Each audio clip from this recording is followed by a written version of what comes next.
Reciban un cordial saludo. Soy Marta Olaya, psicóloga, especialista en docencia universitaria, vinculada al sector aeronáutico por más de 15 años, miembro de la Asociación Colombiana de Psicólogos Aeronáuticos. Queremos invitarlos a participar en estos espacios de formación, a través de los cuales esperamos contribuir al crecimiento y desarrollo del factor humano vinculado al sector aeronáutico y de la misma forma contribuir al crecimiento y desarrollo de la industria misma. Sean todos bienvenidos. Tengan ustedes muy buenos días, soy Pedro Ignacio Ricardo, piloto comercial de aviones.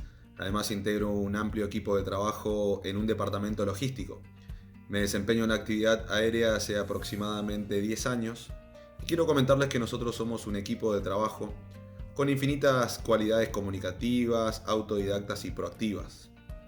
Nos caracterizamos por brindar todo tipo de asesoramientos y ayudas con temas relacionados a la actividad aérea, logrando con ello un importante crecimiento y desarrollo profesional, tanto a nivel personal como a nivel empresarial.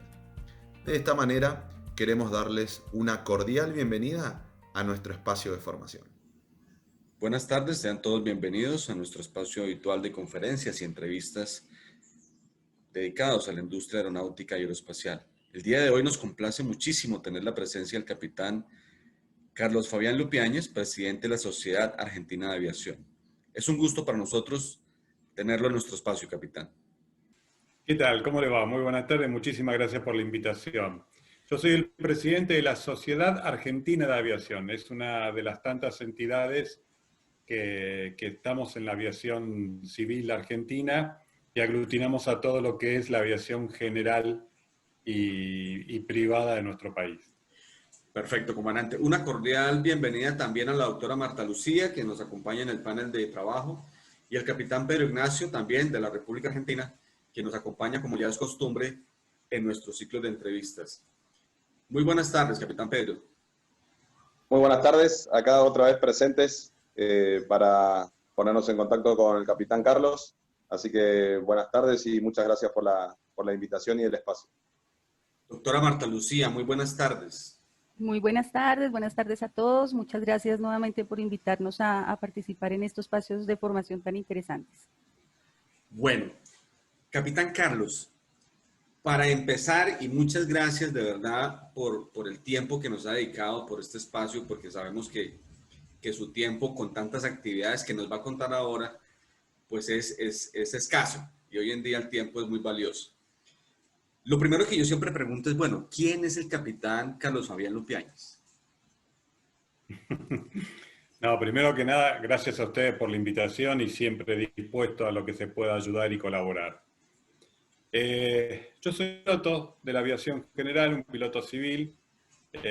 Tengo la suerte de haber sido elegido y de dirigir en este momento la Sociedad Argentina de Aviación.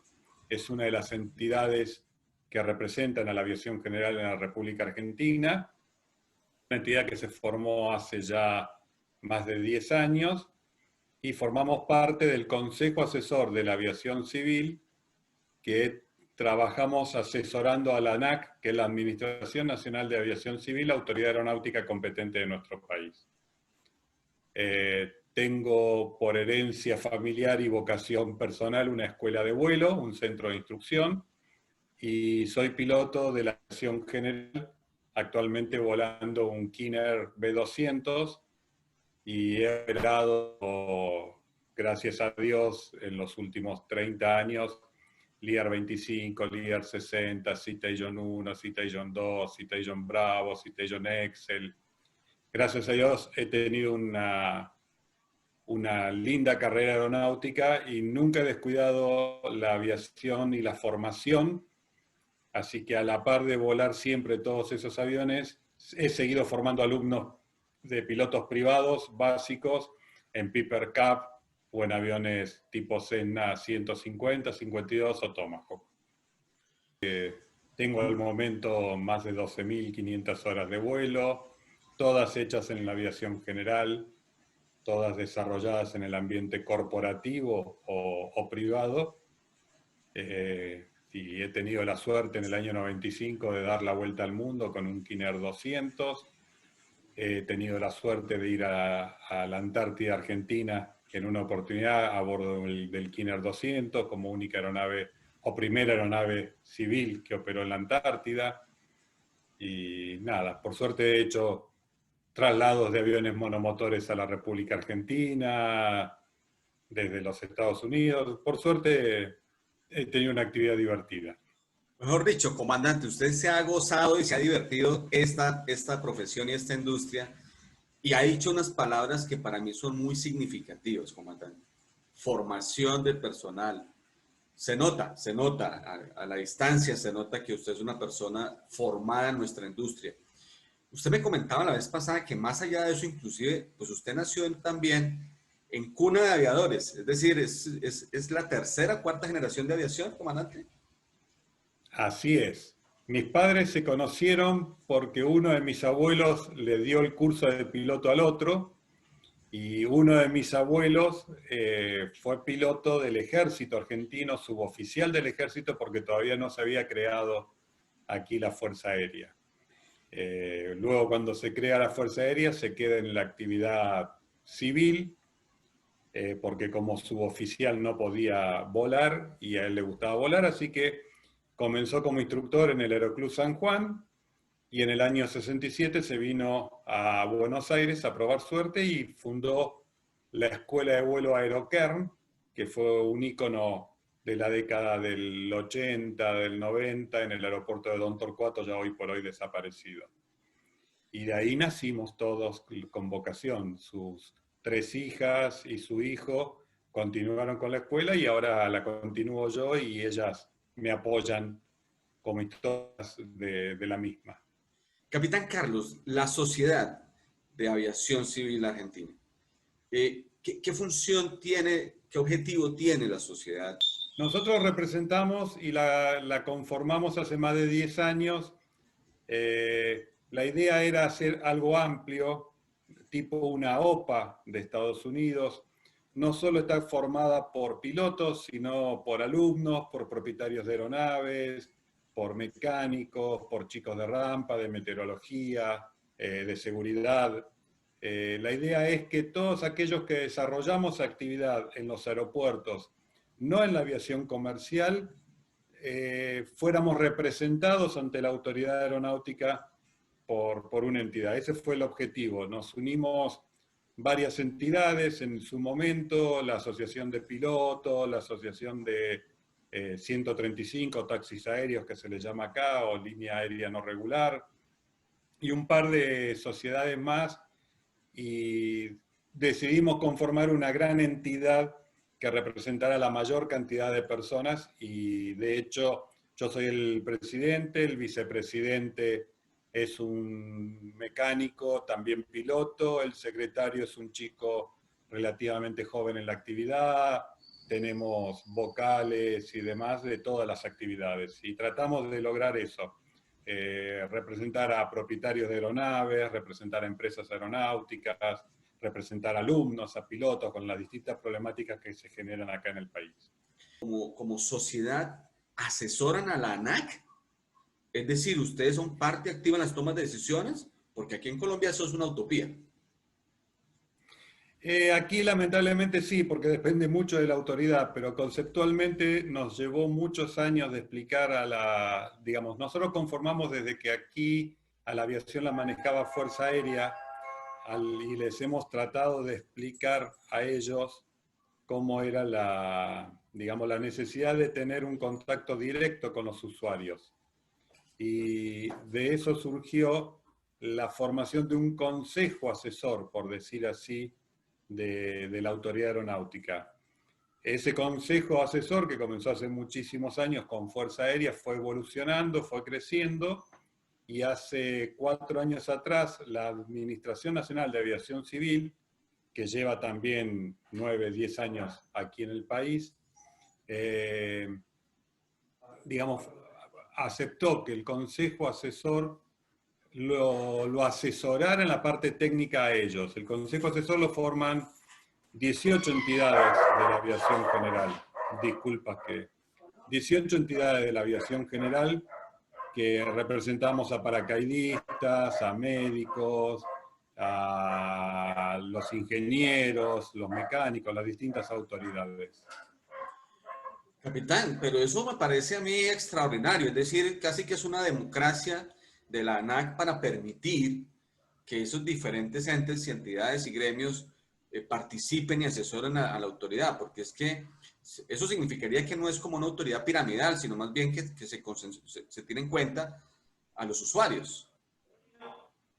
Ese fue el espíritu, esa es la idea. Lo que sucede es que lamentablemente la autoridad aeronáutica actual ha dicho que no nos va a reconocer, que no nos va a aceptar y que ellos saben mucho y que por eso se van a mantener autónomos. Política. Bueno, eso sí es una de las noticias tristes que normalmente sucede en nuestra cultura latinoamericana, en donde casi que hay una dependencia política de las entidades administrativas, ¿no?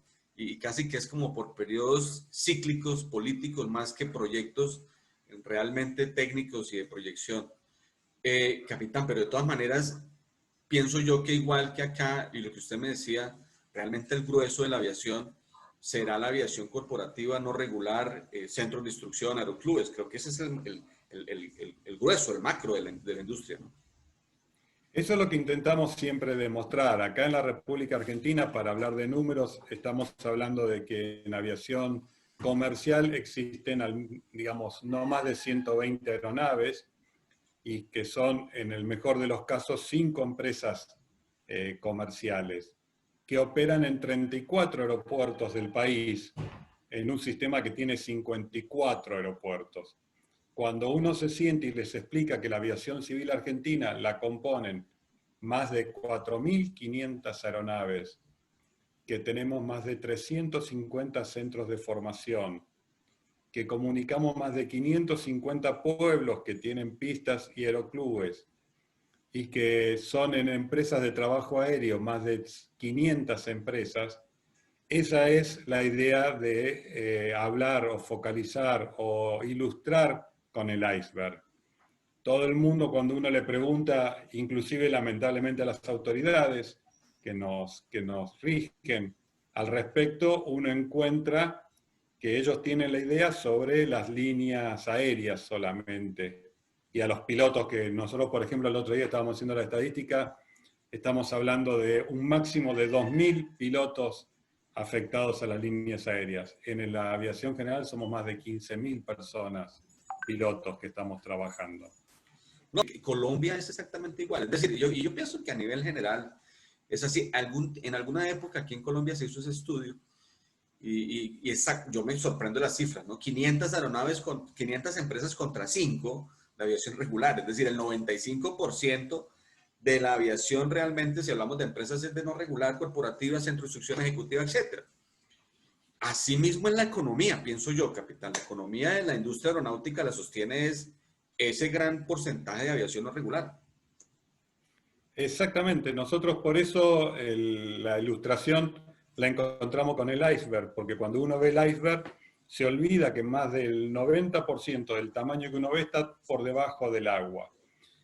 Cada aeronave de la aviación general, digamos, emplea en el orden de las 20 a 30 personas en forma directa o indirecta. Entonces, cuando hablamos de las personas que trabajan para la aviación general, estamos hablando de un número muy importante. Claro. Que la gente no lo ve, la gente piensa en los pasajeros transportados, y es verdad, nosotros no transportamos pasajeros, nosotros a lo sumo transportamos personas, y en volumen mucho más reducidos, pero cumplimos una actividad clave y fundamental en lo que es prevención, en lo que es vuelos sanitarios, en lo que es donación de órganos, en lo que es el apagar los incendios forestales tan comunes acá en nuestro país, en todo eso, en llevar los medicamentos, en llevar los insumos con esta crisis del COVID a los distintos pueblitos de un país tan amplio como el de la República Argentina, y digamos, no somos tenidos en cuenta, lamentablemente. Qué curioso que precisamente aquí en Colombia a eso se le llaman los trabajos aéreos especiales, la aviación agrícola, la aviación aeromédica, los centros de entrenamiento. Qué curioso que precisamente se llame así y como usted lo dice sea, digamos, nostálgico, que esa parte gruesa de la aviación es la que no ve muchas veces ni el gobierno ni la industria, sino que ven las 3 o 4 aerolíneas, pues obviamente porque son lo que uno ve cuando compra un tiquete. Tal Capitán, cual. Diga nomás. resulta que hay un tema que lo quiero tratar con usted, que parece, la aviación tiene como, es como la moda, ¿no? Tiene esas temporadas y tiene esas temporadas de moda, etcétera. Hay una moda y hay una temporada que se generó en la base en el año 2009 aproximadamente, que aquí a Colombia llegó en el año 2010 y creo que en Argentina llegó en el 2011. Y es la moda, y digo moda porque vamos a ver qué tan cierto es que realmente es una cultura o realmente es una moda. Llegó la moda de una cosa que se llama el SMS y la seguridad operacional. Y llegó como una recomendación de la OASI, efectivamente, a través de unos estudios y la migración y la evolución del pensamiento y todas estas cosas. Pero, aquí en Colombia por lo menos uno percibe que no ha sido exitosa la promoción, no ha sido exitosa la promoción, pues mucho menos la asimilación. Realmente yo diría que menos del 5 o el 3% de la aviación realmente ha comprendido qué es y lo ha podido asimilar. ¿Cómo es el panorama en Argentina, capitán? Creo que debe ser igual que en Colombia, y para seguir manteniendo la analogía es más o menos como el iceberg. Acá intentaron, vino la moda, como tú bien dices Rubén, del SMS, de la seguridad operacional, y fue intentado aplicar o la aplicaron solamente a la línea aérea, a ese 10% que ven, que son empresas que han hecho carne y que tienen el verdadero sentido de la seguridad operacional. Entonces, acá, por ejemplo, el otro día en una conversación hablaba de los factores humanos, CRM, el SMS, y todo eso se aplica para una línea aérea, como si no fuéramos humanos en la formación, como si no fuéramos humanos aquellos que no volamos en una línea aérea. O sea, los factores humanos existen solamente para la línea aérea. Y ese es un gran error que existe, que trae aparejado el desconocimiento propio que tienen de lo que es la actividad de aviación general. Entonces nos bajan un SMS pensado para Avianca o para Aerolíneas Argentinas a una escuela de vuelo que tiene un avión y 2 instructores. Nos bajan criterios de operación con despachantes, con personal de tierra, con servicios que la aviación general no posee. Entonces, partamos de la base, por ejemplo, que es para graficarlo. A mí me gusta mucho graficar por fuera de lo que es la aeronáutica. La autoridad aeronáutica nos exige a nosotros un SMS, que hay empresas que están en la fase 4, cuando ellos no han aplicado el SSP y saben que no lo pueden aplicar en el caso de la República Argentina por la complicada composición interministerial que tiene atomizada la autoridad aeronáutica. Entonces, esto es como que me junte el padre de una familia, siente al hijo y le explique que no es bueno fumar, el daño que le produce a la salud, los problemas que va a tener en un futuro, y todo esto se lo explique mientras él está fumando un habano. O sea, o haga lo mismo explicándole que no tome cerveza porque la cerveza hábitos y la cerveza le es muy perjudicial para la salud, mientras él se toma, explicando todo esto, un vaso de whisky. Capitán. Es lo que lamentablemente hace aquí la autoridad aeronáutica. Nos exige a nosotros una fase de SMS a una escuela de vuelo, si no nos la habilitan, a un taller de aviones monomotores, a un montón de cosas, pero ellos no tienen hecho el SSP y saben que no lo pueden cumplir. Entonces, no entienden lo que es la cultura, la verdad aeronáutica, y eso es lo que tú bien has graficado. Lamentablemente es una moda y no es una cultura, que es lo que debería ser, que aquellos que desarrollamos la actividad aeronáutica y que queremos seguir desarrollándola mucho más, lo tenemos mucho más hecho cultura nosotros que la autoridad aeronáutica. Capitán, yo me tomé un atrevimiento muy grande de escribir un texto pequeñito que se llama La integralidad en la gestión del riesgo. Y en las definiciones escribe una palabrita que se dice muy fácil, pero que realmente es parte de este problema y se llama la moral. Para mí, el concepto de moral es poder exigir algo porque yo lo hago bien. Si yo lo hago bien, lo puedo exigir. De otra manera, lo que tengo que hacer es contratar a alguien o pedir el favor porque yo no lo hago bien. Yo no lo puedo exigir si yo no lo hago bien. En ese sentido, Exacto. yo lo dije alguna vez, que en ese sentido las autoridades son inmorales, porque no han hecho bien la tarea, no lo han implementado, no tienen la cultura, pero sí la pretenden exigir por ser autoridad. Es decir, eso es una autoridad a puño, pero a golpe, pero no es una autoridad moral. Tal cual, tal cual. Yo también, a modo de ejemplo, cuando mi hija, que hoy tiene 25 años, tenía 5 años y yo quería que leyera, y no encontraba la forma de hacer que ella leyera libros, una vez un padre me dijo, ¿pero vos leés en tu casa? Le dije, no, entonces nunca va a leer. ¿Por qué no empezás vos a leer y vas a ver cómo ella solita se va a sentar al lado tuyo y va a empezar a leer libros? Y fue tal cual. Por eso es que sin tener obligación y sin tener necesidad, uno se capacita. Me he formado todos los últimos años en las habilidades no técnicas, en el SMS, en CRM, en el SRE, en factores humanos, en psicología aeronáutica, porque creo que es lo que viene para seguir mejorando la seguridad operacional que tenemos.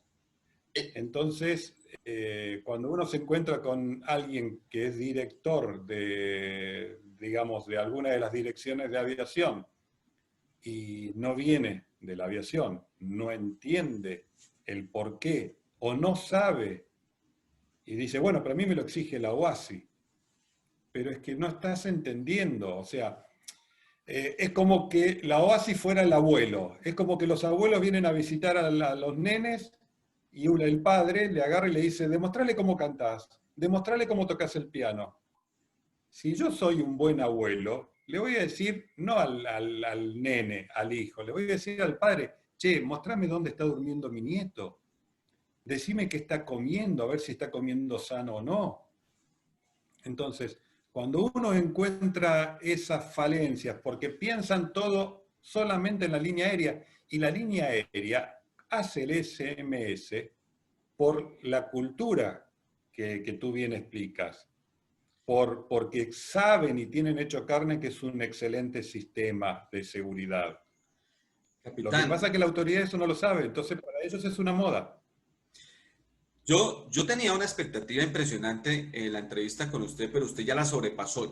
O sea, se puede acabar la conexión en este momento y créame que ya quedo satisfecho. Es que usted acaba de destapar el secreto.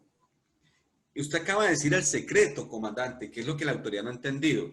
Es que cuando la OASI, como usted dice, ese abuelo le pregunta, ¿no?, al papá, resulta que las autoridades han creído que promocionar esto del SMS y la cultura es dictar unas clases y unas conferencias que no las entiende nadie porque eso es el texto producido a nivel universal. Pero lo que no han entendido es que una cultura no se asimila a través de clases, se cultura a través del ejemplo, se asimila por el ejemplo, por la observancia. Cuando yo veo que una persona está haciendo las cosas bien, es como cuando uno llega a un país nuevo, ¿no? Y entonces usted va a un sistema de transporte y usted actúa en concordancia con lo que ve. Y usted se adapta a esa cultura porque usted no va a llegar a romper puertas. Si la autoridad entendiera Claro. que esto es un componente cultural que se asimila es por ejemplo, por los ejemplos, por la moral, por la práctica, no por unos cursos, porque ellos llegan y dicen, ah, no, nosotros dictamos 20 cursos este año, cada uno costó $400 y ya estamos haciendo la tarea. No, eso no es promover, eso es informar, pero promover no lo es. Exacto. Capitán, Exactamente, totalmente de acuerdo, Rubén. en ese mismo orden, eso es que hablar con personas como usted nutre. Usted acaba de decir algo importante y es que definitivamente usted, que está en la aviación especial, en el centro de instrucción, que ha volado en la aviación corporativa, entiende y acepta y comprende que la seguridad operacional es un concepto absolutamente necesario. Lo que está mal diseñada es la camisa del SMS que nos quieren o pretenden poner para certificar la calidad de ese proceso. ¿Es así, comandante? Claro, correcto. Aquí, por ejemplo, a modo de ejemplo, cuando se empezó con el SMS, se hizo el formulario, que en Argentina se llama PENSO, que es el informe que uno hace o eleva sobre lo que presume inseguro. Estuvo años publicado, pero uno escribía y nunca nadie lo respondió, nunca nadie lo vio, nunca nadie lo entendió para qué era. Y así posaba, pero 4 años. Yo he hecho PENSO y al cabo de 4 años no haber sido leído. O Claro. entrar en la discusión si el PENSO es de seguridad operacional o no. O si, entonces, la propia gente que debía aplicar ese PENSO no lo entendió para qué era, no sabía cuál era el objetivo de ese PENSO, de ese informe. Y si ellos no lo sabían, ¿cómo lo iban a derivar o cómo iban a generar los cambios necesarios propuestos por ese PENSO? O había un PENSO sobre una cuasi colisión de una aeronave y había un solo PENSO. Entonces cuando nos sentábamos a conversar decían, pero vos tenés que tener 3 PENSO. El de las 2 aeronaves que cuasi colisionan y el del personal de control aéreo que también observó esa situación.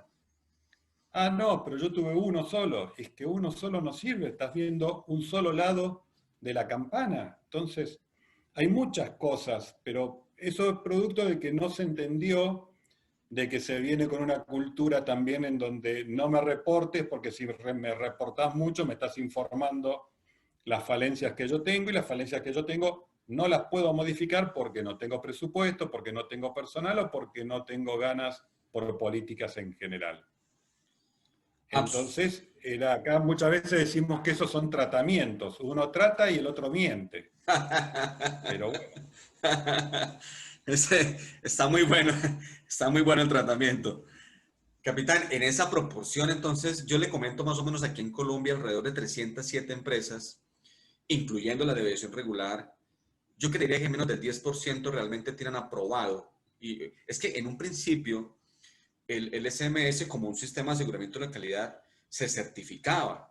Como la autoridad realmente no tiene como esa capacidad de certificación, porque finalmente no tiene el personal suficiente ni el presupuesto, como usted lo decía, aquí en Colombia, entonces lo que hicimos para flexibilizarlo no fue mejorar esa camisa del SMS, sino decir, bueno, ya no lo certificamos, sino que aprobamos que usted tenga ya un sistema de reportes.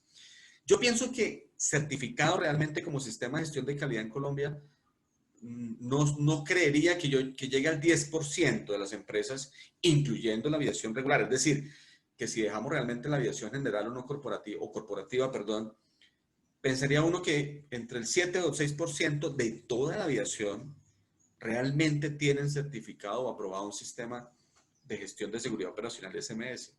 ¿Argentina está por la misma historia más o menos? Sí, yo diría lo mismo, porque aquí las únicas empresas que les han certificado son al transporte aéreo regular, al transporte aéreo no regular, y el resto, yo en persona tengo una escuela de vuelo y he presentado mi SMS hace ya 2 años y jamás me han contestado o jamás, obviamente, me lo han aprobado. Pero por eso uno hace el tratamiento, o sea, uno trata y el otro miento con que yo te lo presenté y te lo di, porque, digamos, cuando viene la OASI hay que cubrir, hay que marcar todos los tildes, entonces dicen, pero le exige a las escuelas de vuelo un SMS, sí, lo presentaron, pero lo aprobaron, lo leyeron, lo vieron. Bueno, no, el personal, la gente, las capacitaciones, y ahí nos quedamos, lamentablemente. Sí, absolutamente. Comandante, pero hay una cosa que me parece muy buena y que yo ya la trato pues casi siempre en los programas y en las entrevistas, y es que cuando uno ya conoce el problema tiene una ventaja, y es que entonces empieza a trabajar en las respuestas y en las soluciones. Usted es empresario, usted obviamente trabaja y conoce la industria argentina. ¿Qué recomendación le daría entonces usted, comandante, a los otros empresarios? a los coequiperos, compañeros de la industria no regular, en referencia a este tema? Porque en definitiva la seguridad operacional es una herramienta clave, o sea, eso sí es innegable. ¿Qué le podemos recomendar a las organizaciones que están en ese proceso? No, toda inversión y capacitación en seguridad operacional es poca. Toda inversión, capacitación, dedicación y demás que uno pueda hacer a optimizar la seguridad operacional, llámelo factores humanos, llámelo SMS, llámelo el sistema que surja, siempre es para sumar, porque, digamos, si tenemos en cuenta como empresario, yo no quiero tener un incidente, yo minimizo al máximo los incidentes, porque son muy caros. En la aviación, un incidente que se transforme en incidente puede seguramente costar a la empresa vidas, ni que hablar. Entonces, uno trabaja para la seguridad y por la seguridad con ese objetivo. Entonces, todo lo que sea invertir en SMS, en CRM, en SRM, en todos los sistemas nuevos habidos y por haber, siempre es poco. Permítame, con todo el respeto, pero con el mayor de mis aprecios, felicitarlo por esa concepción como empresario, como ser humano y como piloto. Y yo creo que la recomendación común sería, hombre, de verdad que los empresarios, los pilotos, las personas debemos pensar en ese sentido. Lo técnico es también un porcentaje muy pequeño frente a lo que realmente es todo el grueso y el componente del ser humano que está en esta industria, ¿no, comandante? Sí, totalmente de acuerdo. Y sobre lo técnico, gracias a Dios, se avanza mucho, se trabaja mucho, la industria trabaja mucho sobre lo técnico. No es lo mismo operar un avión actual que operar un viejo Lear 25 con las limitaciones que eso tenía. O sea, lo que se avanzó en la seguridad en lo técnico es increíble. El único factor que tenemos es el humano, que es el que comete errores y lamentablemente por concepción natural los va a seguir cometiendo. Entonces, creo fundamental y clave trabajar sobre eso, no para evitarlo, porque el error es humano, pero sí para minimizarlo, sí para reducirlo a su mínima expresión.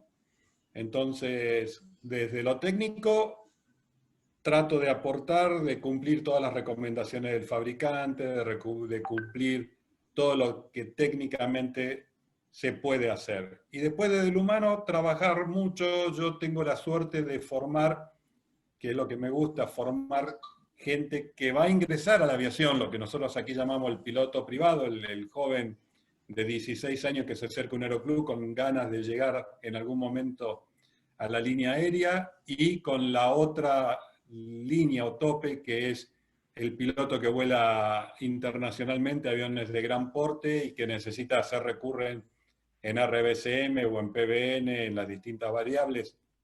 Y a todos trato de recalcarles lo que nosotros decimos el espíritu aeronáutico, o sea, el capacitarse continuamente, el leer continuamente. Por eso sí, es verdad, soy de publicar muchos artículos que voy leyendo a nivel mundial sobre distintos temas, para que vayan tomando conciencia, vayan leyendo, les vaya picando el bichito y vayan ingresando en algo que muchas veces decimos que el piloto que más conocimientos tiene es el que más defensa va a tener llegado el momento. O sea, para que como pilotos podamos decir desde lo técnico o desde lo no técnico, este vuelo hoy no lo hago, porque técnicamente tengo un problema o porque no técnicamente no estoy en condiciones. Yo en la aviación general soy de volar, porque vuelo en un King 200, muchos de los vuelos los puedo llegar a hacer como único piloto de la aeronave.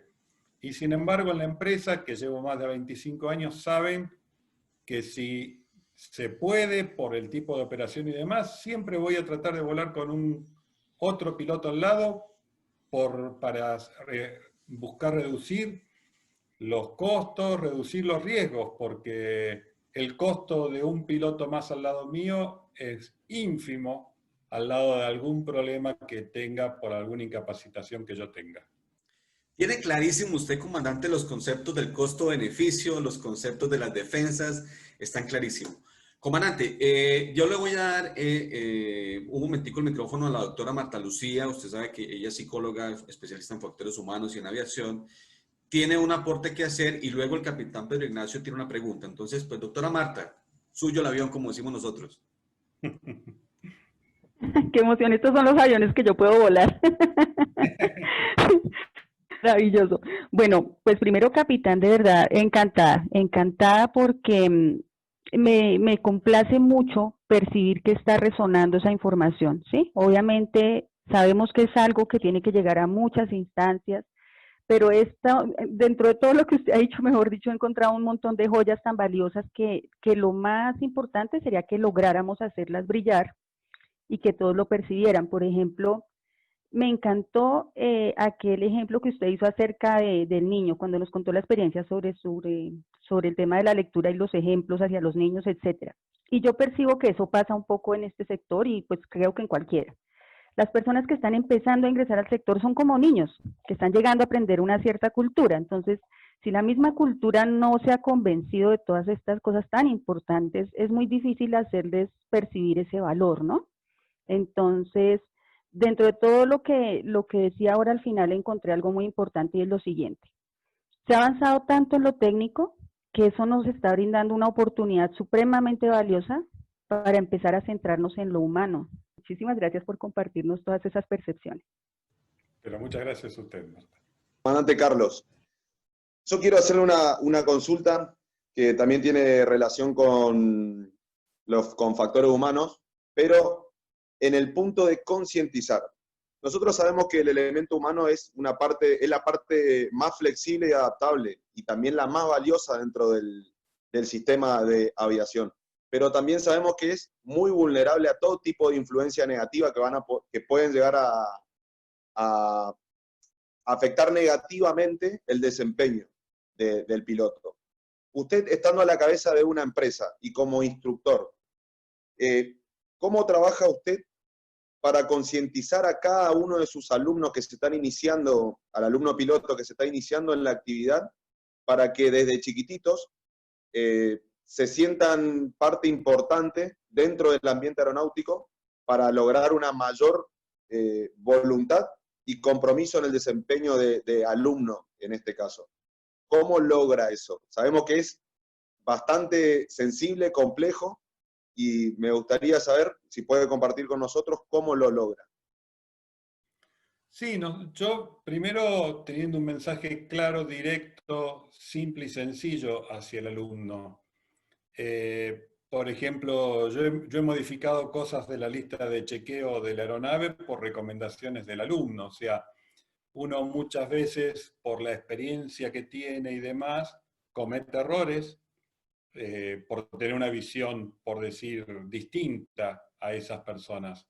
Entonces, un factor muy importante a hacerlos sentir parte de lo que es el SMS o un CRM o un SRM, en el caso nuestro, porque no trabajamos como cabina, sino trabajamos como individuos dentro de un sistema, es escucharlos, sobre todo escucharlos, y responderle las sugerencias que tienen con un mensaje claro y directo. Me ha pasado muchas veces de tener que responderle, la verdad no tengo idea, déjame que averigüe, déjame que leo y te respondo, pero esto que me estás preguntando no lo sé, o nunca lo había visto así.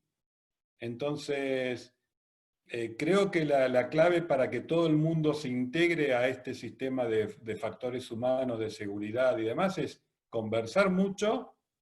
Vuelvo a insistir en la clave de dar el ejemplo. O sea, a ver, no sirve de nada que yo hable sobre lo importante de cumplir las normas y los reglamentos y de volar según lo que dice el manual, si cuando salgo voy a volar bajo, haciendo acrobacia en una aeronave que no es acrobática.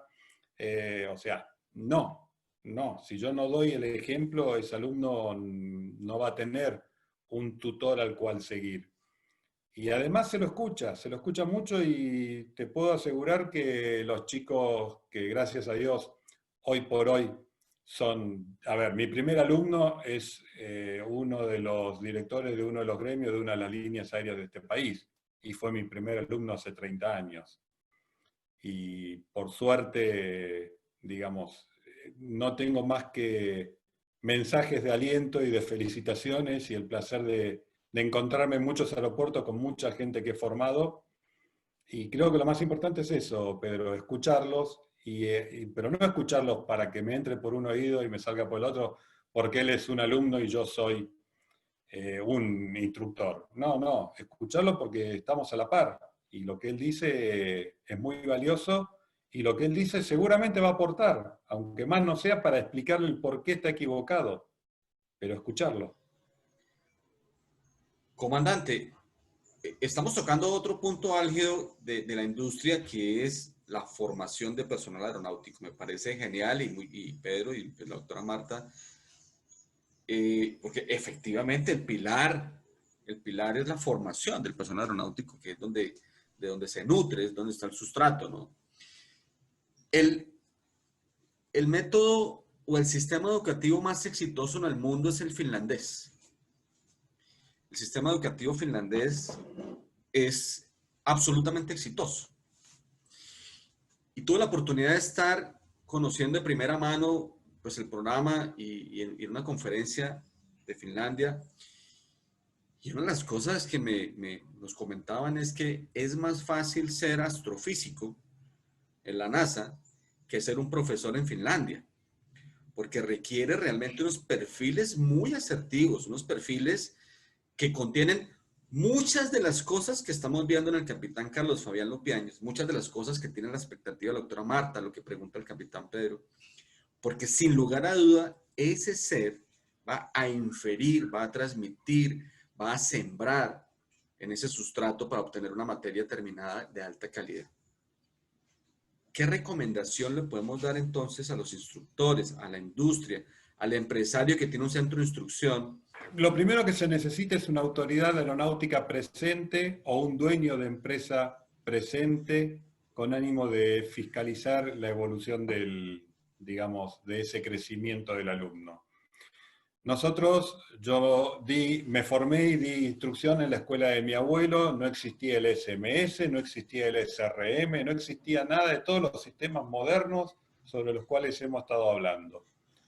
El día lunes era el día que menos se volaba a la mañana y era el día que el abuelo nos juntaba, todos los instructores, éramos 10 instructores, en la ronda de mate y charlábamos sobre las cosas que habían pasado.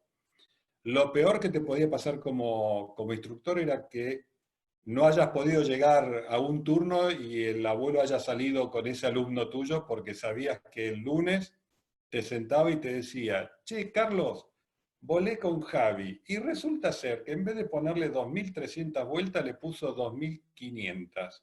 ¿Por qué? No, mirá, lo que pasa que se debe haber equivocado. No, porque la semana pasada volé con Pedro, que también puso 2.500 vueltas. Bueno, sí, lo que pasa es que si no le ponemos 2.500 vueltas, el avión no vuela, abuelo, porque está medio flojito el motor.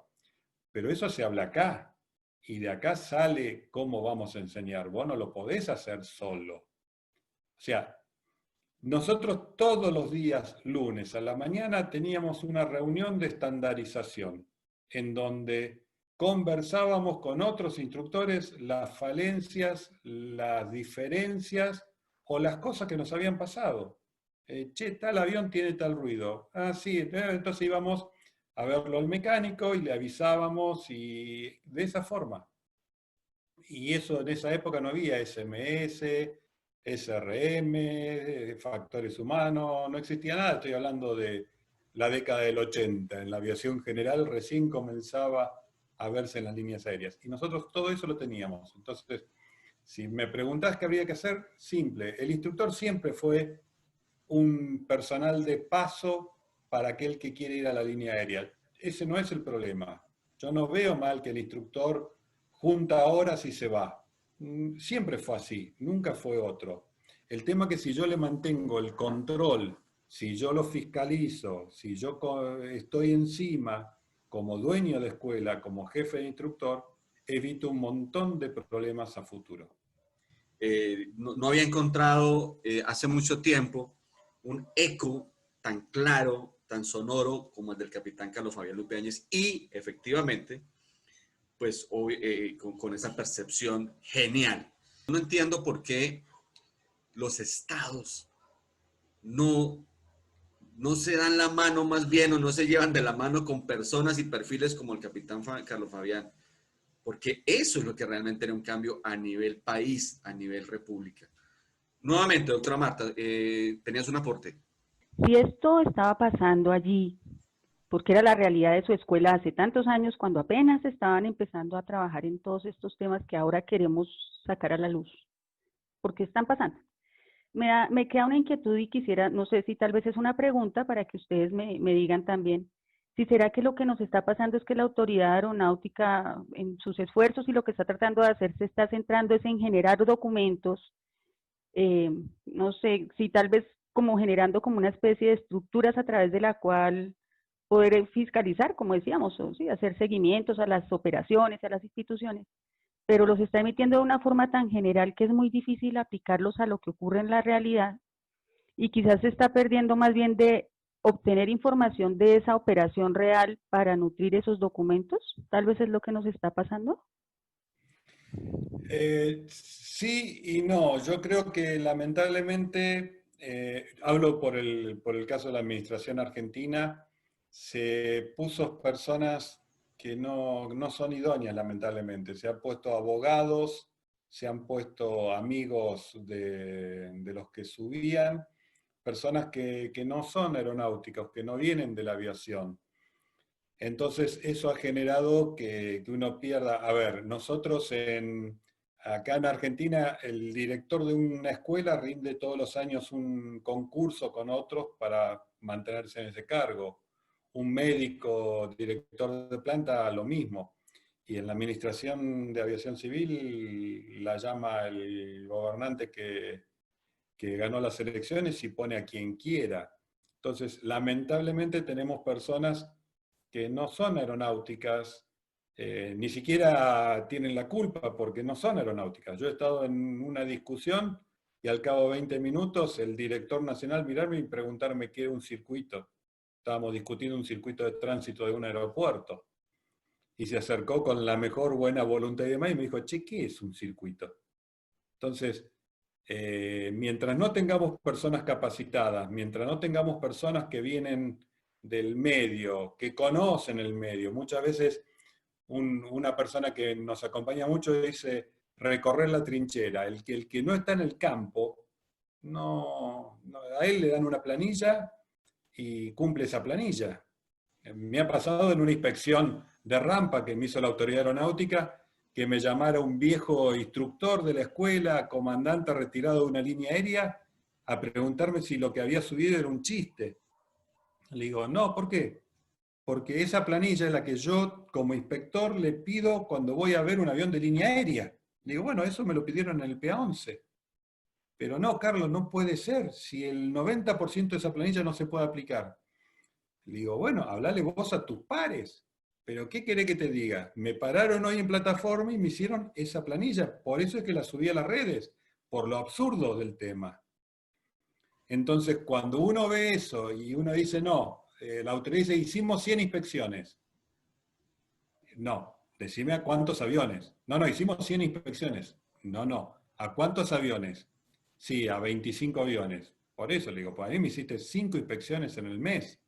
Ahora, de los 300 aviones que hay en el aeropuerto, de los cuales 250 están en falta, no los revisaste. Revisaste 4 o 5 veces los 25 aviones que sabés que estaban bien para cubrir y tachar ese agujerito, porque no tenés fiscalización, porque no ejercés ese poder. Un dicho que tenemos acá es que salen a cazar dentro del zoológico.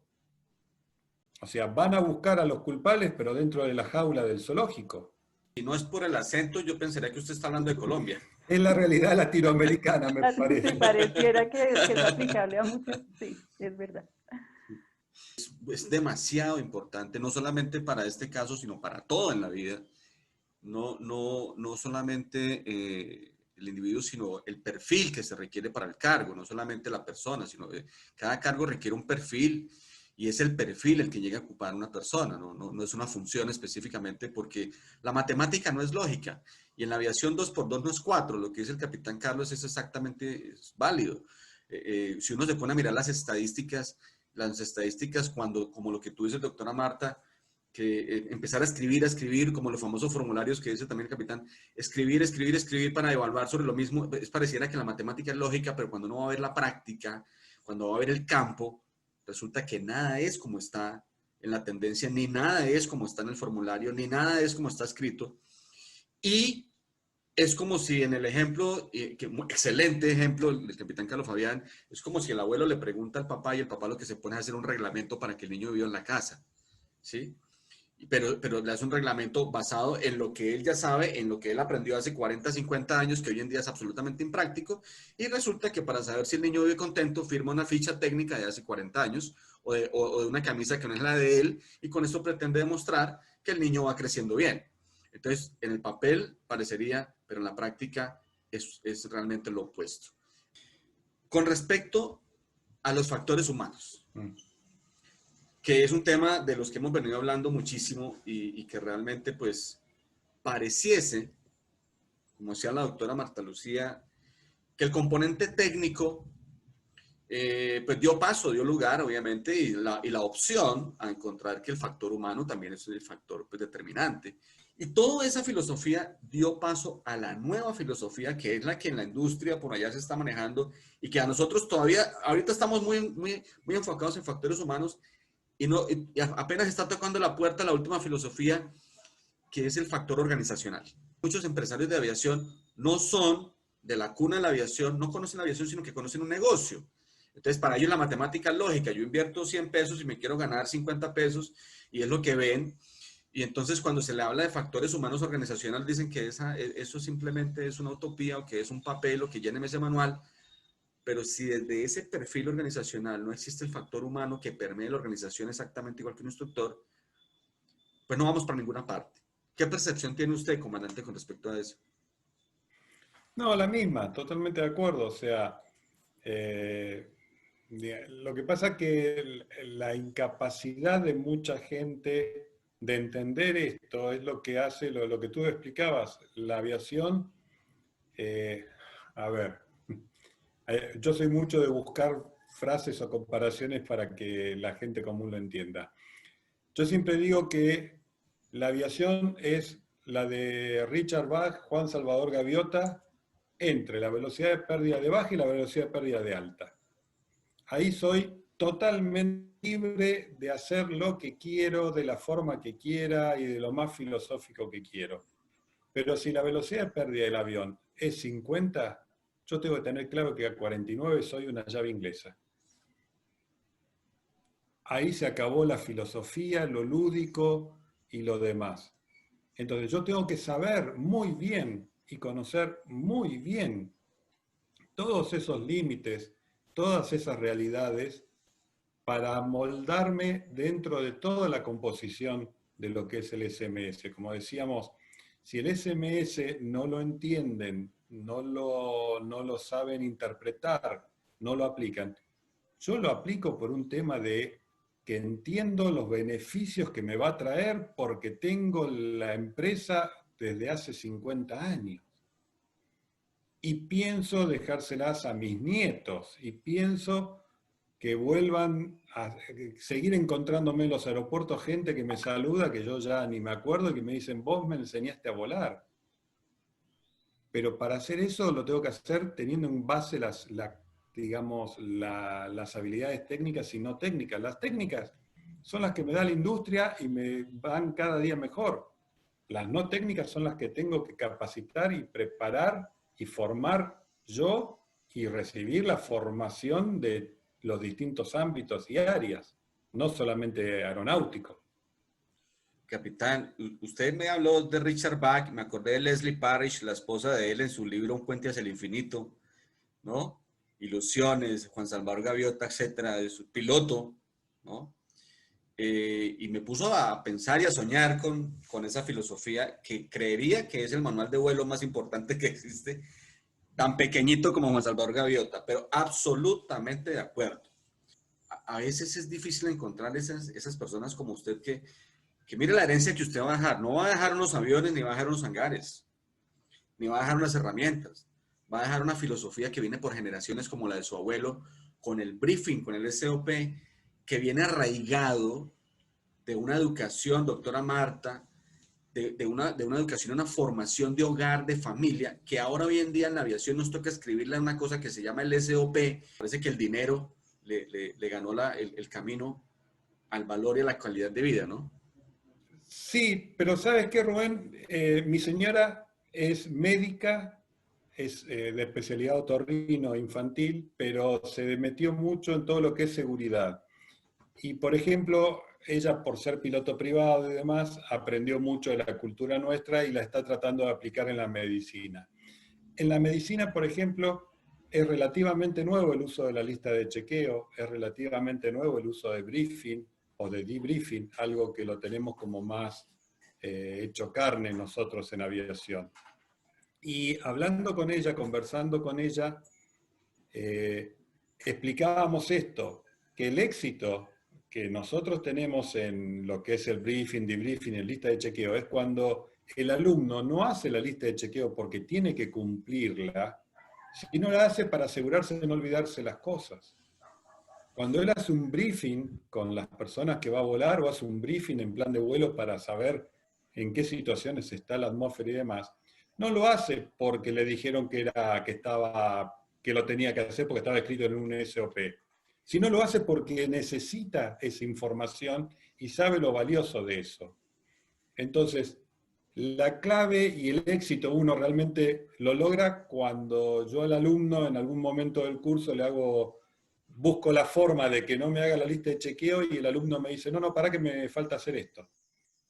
Ahí siento que la capacitación está llegando a buen camino.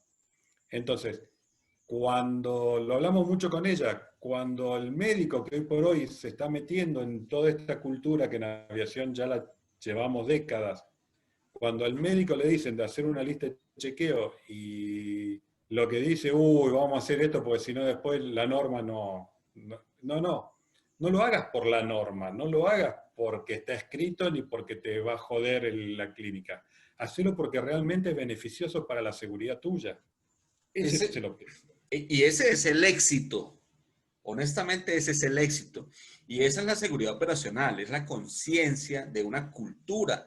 Esas son características que nos deben identificar a nosotros como personal de esta industria. Tuve la oportunidad de asesorar por allá en un hospital en una región en el Caribe, porque se está creando lo que se llama seguridad de salud en el paciente, que básicamente es como la certificación y gestión de calidad de los procesos y procedimientos en salas de cirugía, etc. Y celebra uno que la industria aeronáutica pues se permee en otras industrias con estos conceptos que en definitiva son universales, ¿no? Entonces, la doctora Marta levantó la mano. Comandante, me espera un segundito. Sí, señor. Bueno, pues otra vez desde este tema psicológico, me parece algo muy valioso que dijo el capitán respecto al tema de la familia. Y creo que parte de eso es precisamente que cada personita que llega al sector se sienta en familia. Y como se siente parte de la familia, él hace las cosas porque es por el bien de todos. O sea, ahí creo que es donde está el meollo del asunto. La seguridad operacional no es solo por su bien, ni es por llenar un formato, ni es por, no, sino que cuando ya se percibe como algo que nos ayuda y nos conecta, que es algo que nos protege y que entre todos nos estamos protegiendo, inclusive se me hace que hace como una extensión de esa seguridad porque entre todos nos estamos cuidando. Instructores que tengan ese ADN. Cuando hablábamos de la herencia que va a dejar, no, es que ya entregó un montón de herencias en vida, porque cada persona que ha pasado por ese proceso con ustedes creo que lleva ese mismo sello, esa impronta, ¿no? Entonces, el valor está en que la persona se sienta parte de eso. Si se siente parte de eso, siente una responsabilidad que va desde el querer hacerlo y no desde el hacerlo por obligación o por cumplir un cierto requisito, ¿no? Ese es el objetivo, eso es lo que aspiramos, tratar de que ellos sientan esto y vivan esto, digamos, de esta forma. Creo que es la única para aguantar todas las presiones de la industria. el tiempo se nos va yendo muy rápido y yo algún día lo tendré que volver a invitar y tendremos que hablar de más temas, pero no lo quiero dejar ir sin una cosa. Eh, yo siempre he percibido a Argentina, la República Argentina, como un país que ha punteado en el pasado el desarrollo de la industria aeronáutica en Latinoamérica. Es decir, cuando yo estuve en la Fuerza Aérea volando, pude ver los aviones Pucará argentinos, el Canberra, ¿no? Fabricación argentina. Hace poquito me enteré que ya tienen su satélite geoestacionario que va a ser utilizado como sistema aumentador de los sistemas de navegación. Creo que empieza el año entrante. ¿Cómo ve usted esa proyección aeronáutica en Argentina? Porque, bueno, nos cogió Brasil y arrancó y se fue derechito con su Embraer. ¿Cómo va Argentina con el desarrollo de la industria a nivel de tecnología? Compleja la República. Es muy compleja, lamentablemente, la República. La República nuestra va desde íconos como lo que estás hablando del satélite, es muy bien, y a su vez muy malas políticas que han hecho que un país que tenía 3 fábricas de aviones, la militar, que fabricaba aviones de primera línea o líderes en el mundo, y 2 fábricas de aviones civiles, al día de hoy no hace nada, lamentablemente. Creo que hay un error en el enfoque, y es que la Argentina hace más de 50 años cambió de tener una política de aviación civil a una política aerocomercial y se olvidó de la aviación civil. Entonces, qué sé yo, por ejemplo comencé a volar en el año 83, en el año 86 hice la licencia de piloto comercial y yo volaba acá en la zona de Buenos Aires de noche en 3 pistas que tenía Ezeiza, Morón, Campo de Mayo, Mariano Moreno, 2 pistas en Don Torcuato, una en San Fernando, una en Aeroparque, una en Quilmes, una en San Justo, una en Matanza. Y hoy por hoy, de noche, puedo volar solamente en Ezeiza, en Palomar, en San Fernando y en Aeroparque. Porque hemos tenido una degradación lamentablemente de la aviación en niveles donde no tengo inversiones en comunicaciones, no tengo inversiones en servicio, no tengo inversiones aeroportuarias. Lamentablemente volar de noche en nuestra república es muy difícil porque como no hay personal y no hay presupuesto, los aeropuertos cierran de día. Entonces volar a la Patagonia, como tú mencionabas, hoy por hoy es prácticamente imposible porque no tengo aeropuertos de alternativas, lamentablemente. No tengo combustible en muchos lugares del interior del país. O sea, lamentablemente tenemos una realidad que no nos gusta para aquellos que vivimos y que vimos otra aeronáutica en la República. Pero es lo que tenemos y estamos tratando de optimizarlo y que vuelva a surgir.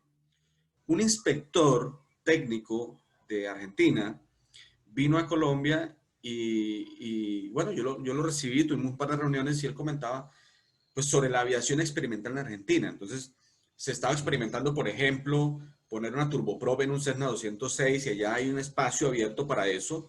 Aquí en Colombia, cambiarle el radio a un avión es imposible, comandante, porque es decir, aquí la autoridad es totalmente hermética en el sentido en que el avión de fábrica está de fábrica y se acabó el tema, y cambiarle un radio es una cosa impresionante. Y no lo decía yo, lo decía como le comento el inspector que vino a la le decía, hombre, tiene que haber un espacio para la experimentación, tiene que haber un espacio para el desarrollo de todos estos ingenieros aeronáuticos.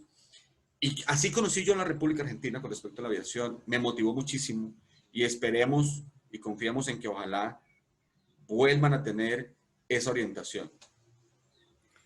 Dios quiera, es la lucha que todos tenemos. Ese inspector que estás hablando, seguramente esta historia fue hace 15 años o 20 años, porque lamentablemente los últimos años está más parecido a lo que es Colombia. Hoy por hoy, hacerle la nada a un avión es imposible, pero por desconocimiento, volvemos a lo mismo. No saben, no entienden y cumplen lo que les baja, nadie sabe de quién, ni de dónde, ni el por qué. Entonces, no, es muy difícil hoy por hoy poder sentarse y hablar cuando me ponen un alar que dice que en un avión sanitario de la aviación general tengo que llevar sí o sí una silla de ruedas. Y hemos ido a hablar con el inspector y decirle, ¿vos conocés lo que es un avión sanitario de la aviación general? ¿Vos pensás que podés subir físicamente una silla de ruedas a un King Air 200, a un Citation 2?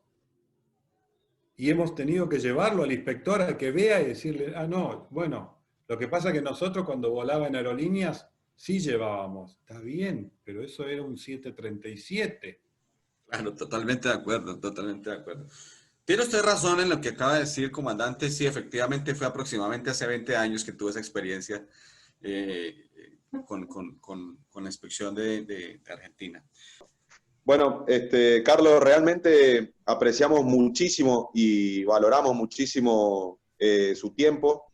Es muy gratificante para el espacio contar con personas como usted, con vasta experiencia en el ambiente aeronáutico. Así que bueno, esto fue muy enriquecedor y realmente sería grandioso, como dijo el capitán Rubén, poder contar con usted para posteriores entrevistas. Así que muy agradecido por el tiempo, por la sencillez y por la claridad en cuanto a todos los temas. Así que muy agradecido por eso, le mando un cordial saludo. Un abrazo grande, Pedro, muchísimas gracias, y a disposición cuando necesiten.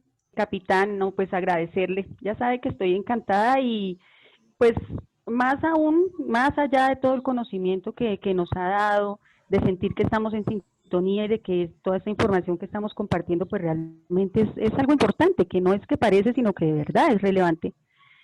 Agradecerle porque es muy inspirador, es una persona supremamente inspiradora, o sea, se le nota que todo ese amor por la enseñar y por compartir, ahí le corre por las venas, o sea, no solamente nació en la aviación, sino nació en la educación y ese es mi paraíso, encantado.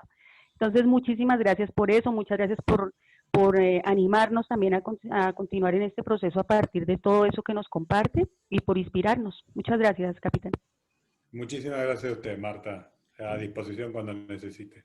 La experiencia no solamente es ver pasar el tiempo, como el agua que corre debajo de un puente. Hay diferentes formas de vivir la vida y se le nota, comandante, que su experiencia es de altísimo valor y se nota en un solo sentido, pienso yo, desde mi perspectiva, y es en esa capacidad que usted tiene de transmitir, motivar, y como usted lo dice, se nota que es una persona de altísima moral, porque la experiencia lo ha llevado a ser esa persona que usted es y que nos refleja sin lugar a duda. Así que para mí, pues me quedan muchísimas agradecimientos, valorar muchísimo este tiempo. Volveremos a estar en otro espacio, como le decía. Muchas gracias, capitán Carlos Fabián. Rubén, muchísimas gracias a usted por la invitación y a disposición cuando quiera nos conectamos y seguimos conversando. Desde ya, muchísimas gracias y muy atentos con la invitación. Bueno, y muchas gracias a todas las personas que nos acompañaron el día de hoy. Esperamos que el contenido, los temas hayan sido de su plena satisfacción. No olviden dejarnos los comentarios en nuestro canal de YouTube, las redes sociales y los medios que ya hemos dispuesto para eso. Al capitán Carlos Fabián Lempiáñez, una vez más agradecimientos. Vamos a contar nuevamente con él. Doctora Marta Lucía, muchas gracias por el tiempo y la dedicación. De igual manera al capitán Pedro Ignacio. Esperamos vernos pronto y quedamos a su disposición, capitán, un amigo más, y cuente con nuestro equipo de trabajo. Muy buena tarde.